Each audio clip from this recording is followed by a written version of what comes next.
നാവതീതമസ്തു മാ വിദ്വിഷാം വഹേ.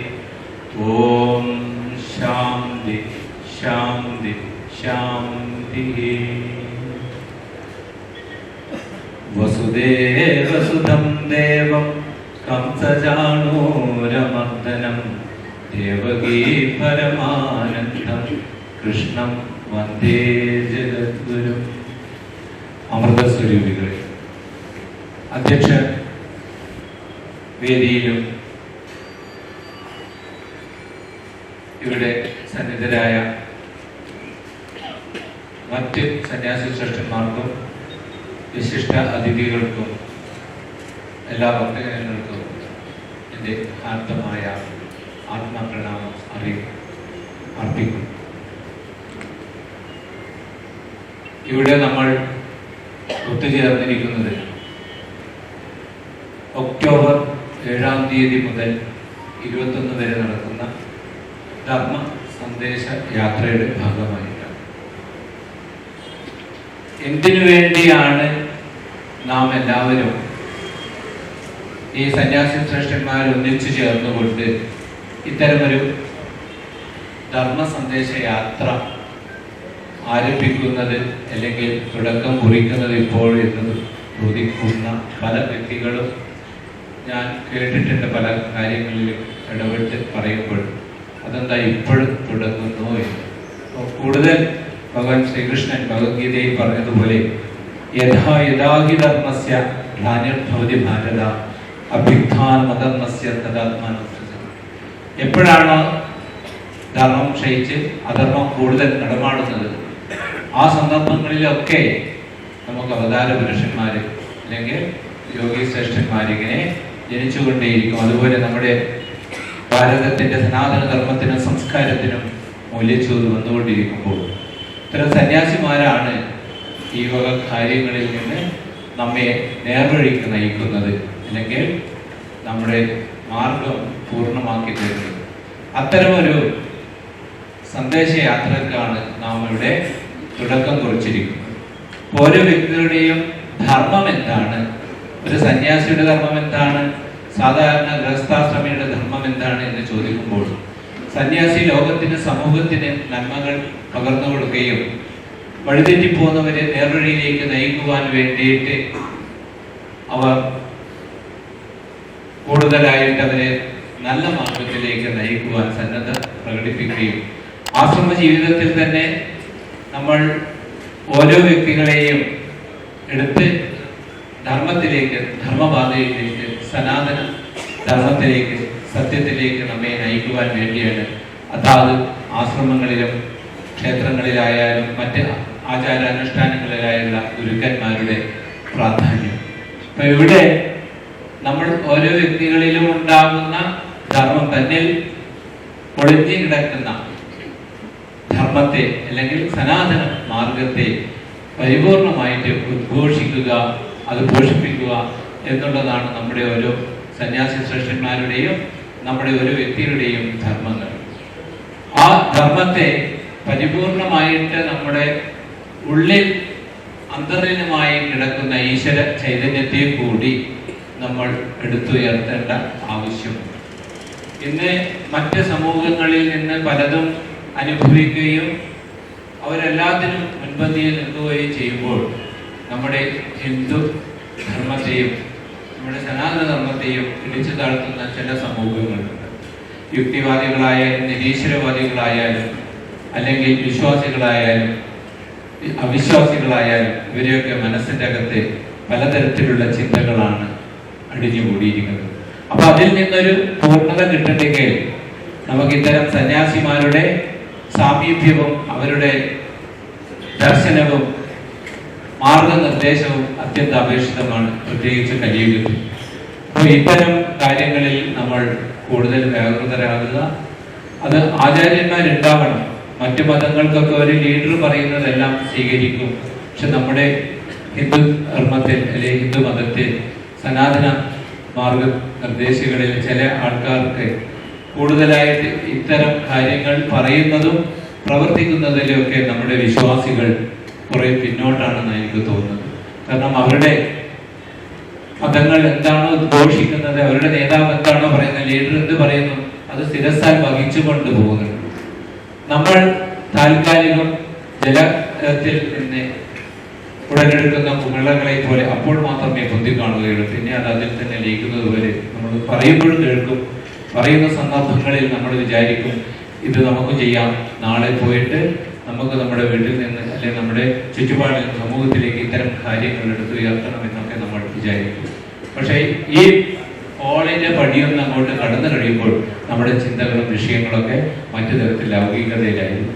അപ്പൊ അത്തരം ചിന്തകളും വിഷയങ്ങളിൽ നിന്നൊക്കെ വിട്ടിട്ട് നമുക്ക് സ്ഥിരം സ്ഥായിയായിരിക്കുന്ന നാം കണ്ട ലോകത്തിന്റെ അല്ലെങ്കിൽ ഭാരതത്തിലെ ഇത്തരം ഒരു കാര്യങ്ങൾ ലോകം മുഴുവനും സന്ദേശമായി എത്തിക്കുക എന്നുള്ളതാണ്. എനിക്കും ഒട്ടനവധി രാജ്യങ്ങളിൽ സന്ദർശിക്കാൻ പറ്റിയ അവസരങ്ങളിലൊക്കെ ഞാൻ കണ്ടുവരുന്നത് ഭാരതത്തോളം ബൃഹത്തായ അല്ലെങ്കിൽ ഭാരതത്തിന്റെ സനാതന ധർമ്മം പോലെ വ്യാപ്തിയുള്ള ഒരു ധർമ്മവും ലോകത്ത് എവിടെയും ഇല്ല എന്ന് തന്നെ പറയാം.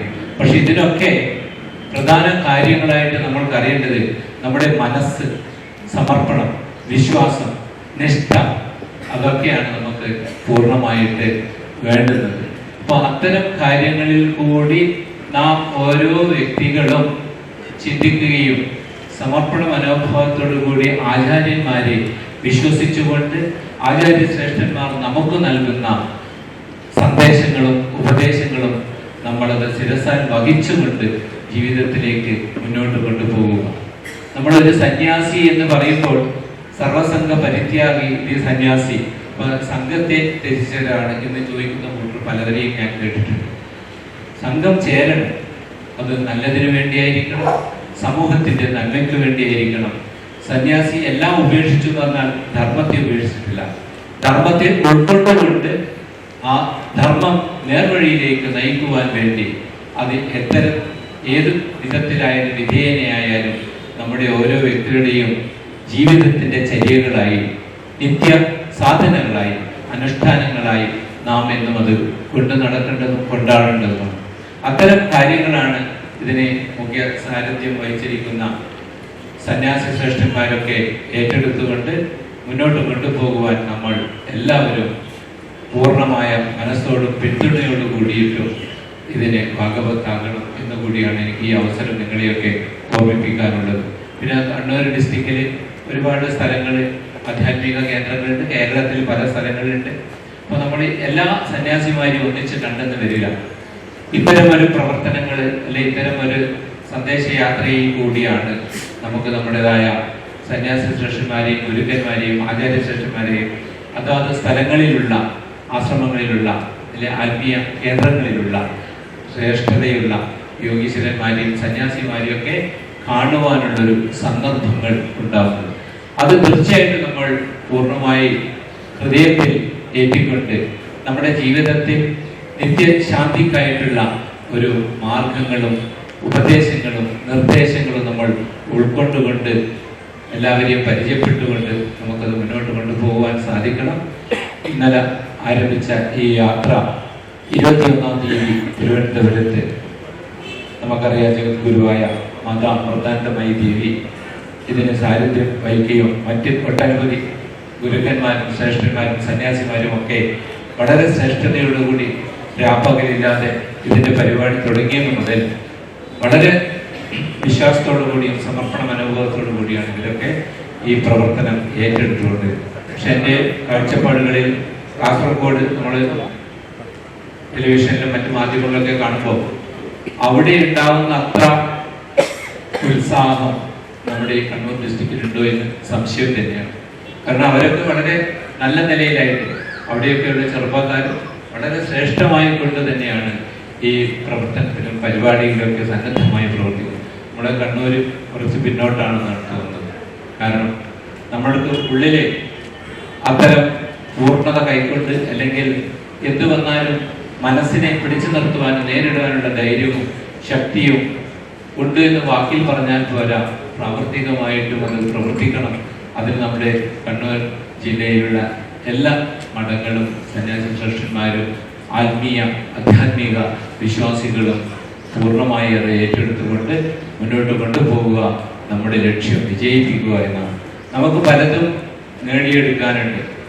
നമ്മളിപ്പോൾ ഭൗതികപരമായിട്ട് സംസാരിക്കുന്നില്ല എങ്കിലും നമ്മൾക്ക് വേണ്ടുന്ന കാര്യങ്ങൾ, നമ്മുടെ മറ്റ് മതങ്ങളിൽ ഉണ്ടാകുന്ന സ്വാതന്ത്ര്യവും അവർക്ക് സർക്കാർ നൽകുന്ന ഓരോ പ്രവർത്തനത്തിലും അവരുടെ മുൻഗണന, അത് അപേക്ഷിച്ച് നോക്കുമ്പോൾ സന്യാസിമാർക്ക് അല്ലെങ്കിൽ നമ്മുടെ സനാതന ധർമ്മം അനുഷ്ഠിക്കുന്നവർക്കൊക്കെ കുറെ പുറകോട്ടാണ് അവരൊക്കെ ഇടിച്ചു താഴ്ത്തുന്നത്. അതൊക്കെ നമ്മൾ മുന്നോട്ട് കൊണ്ടുപോകണം, അല്ലെങ്കിൽ അത് നിലനിർത്തണം എന്നുള്ള അവസ്ഥകൾ. അതുപോലെ ക്ഷേത്രം, നമ്മുടെ ക്ഷേത്രം മറ്റ് ഭരണാധികാരിയിൽ നിന്ന് അത് വിശ്വാസികൾക്ക്, ക്ഷേത്രങ്ങൾ ആ ക്ഷേത്ര വിശ്വാസികൾക്ക് വിട്ടുകൊടുക്കുക, അതുമാണ് നമ്മുടെ പ്രധാന ലക്ഷ്യങ്ങളും ഒക്കെ നമുക്ക് ഈ യാത്ര കൊണ്ട് നമ്മൾ നേടേണ്ടത്.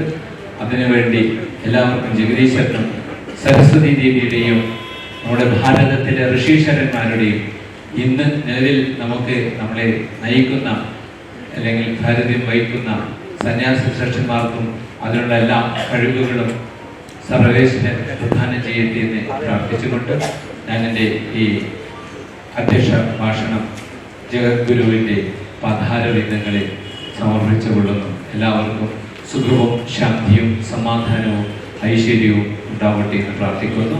സ്വസ്തി പ്രജാഭ്യം പരിപാലയന്ത ന്യായേന മാർഗേണ മഹിമഹിഷ്യ ഗോ ബ്രാഹ്മണേഭ്യം ശുഭമസ്തു നിത്യം ലോകാഃ സമസ്താഃ സുഖിനോ ഭവന്തു. ഓം ശാന്തി ശാന്തി ശാന്തി. ഹരി ഓം ശ്രീ ഗുരുഭ്യോ നമഃ.